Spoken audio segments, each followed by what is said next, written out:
Welcome to the Banker Lamp. Please enjoy the video. You begin by ensuring essentials are ready. All devices are updated and each person has an Apple ID. Open Settings, tap your name, then tap Family Sharing to start. Once done, choose Add Family Member and send an invite via messages or email, or create a child account when needed.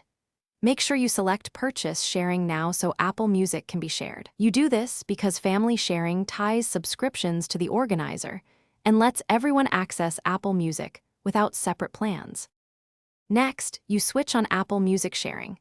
Subscribe to the Apple Music Family Plan as the organizer if you haven't already.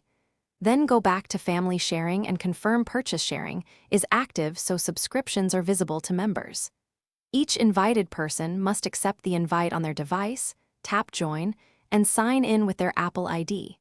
Once members join, open the Music app and verify Apple Music shows as available. This ensures everyone gets full access without losing personal playlists or recommend. To finish, confirm each family member opens the Music app and sees For You or Listen Now.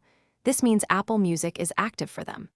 If someone can't access it, make sure they accepted the invite, are signed into the correct Apple ID, and that the organizer's subscription is an active family plan. If problems persist, sign out and back in, check region and billing, then restart devices. As a final fix, remove and re-add the member in Family Sharing. This usually resolves lingering permission or sync faults. Thanks for watching. If this was helpful, leave a like and consider subscribing. See you next time.